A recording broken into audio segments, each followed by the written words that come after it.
bien entraîné, bien équipé, qui sait quels sont les moyens à utiliser pour réprimer, pour calmer, pour tasser une situation. Donc, il est temps que cette situation soit résolue, parce que, n'oubliez pas, ça risque aussi de faire tache d'huile, ça risque de donner des idées à d'autres.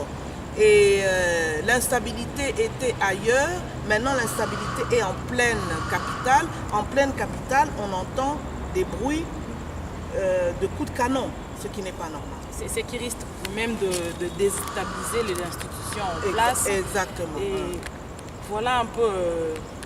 la situation n'est pas assez claire au niveau du politique que vous êtes. Chacun... Je crois que la population est en train de comprendre ce que vous, le politique, vous voulez. Chacun veut être en train de combattre pour son propre bien, pour sa poche. C'est la politique de j'ai ma part et c'est fini. Nous avons maintenant l'exemple avec, nous avons le gouvernement Badi Baraki en place. Le Premier ministre vient de signer un arrêté disant que les ministres n'ont pas le droit de tenir de points de presse par rapport à leur domaine respectif. Tout ça, qu'on se le dise, c'est dû au point de presse qu'a fait dernièrement le ministre d'État en charge de budget, M. Pierre Kangoudia, qui a déclaré tout haut qu'on n'aura pas d'élection en 2017, vu que la casserole n'était pas seulement vide, mais elle était aussi trouée. C'est dommage qu'à ce niveau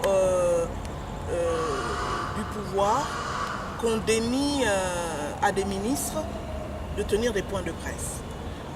Parce que je me dis que c'est un recul en quelque sorte de la démocratie. Je dis aussi que c'est un recul du droit à l'information.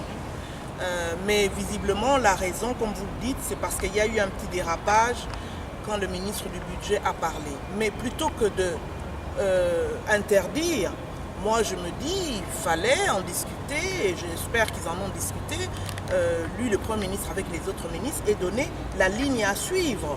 Dans tout gouvernement, il y a une ligne à suivre sur les grandes questions.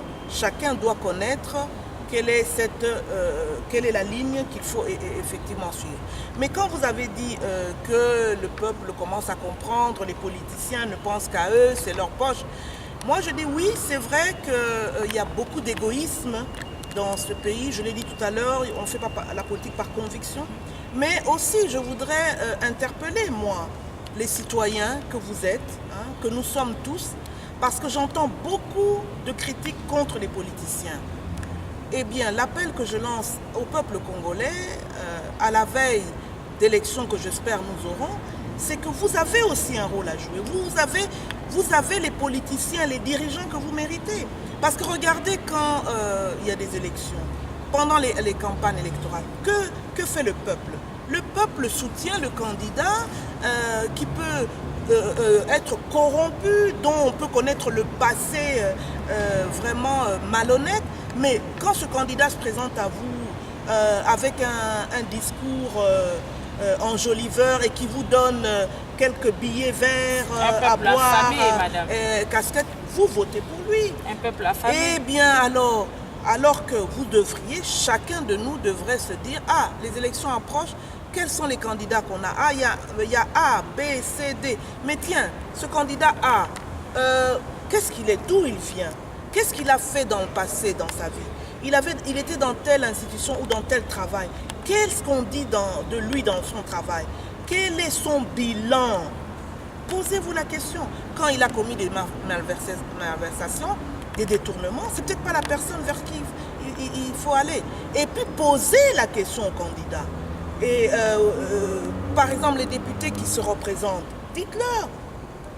Pendant les 5 ans ou les 10 ans que vous étiez là, vous avez fait quoi? Quelle est la proposition de loi que vous avez initiée? Quel amendement vous avez défendu? Etc. Quelle cause vous avez soutenue?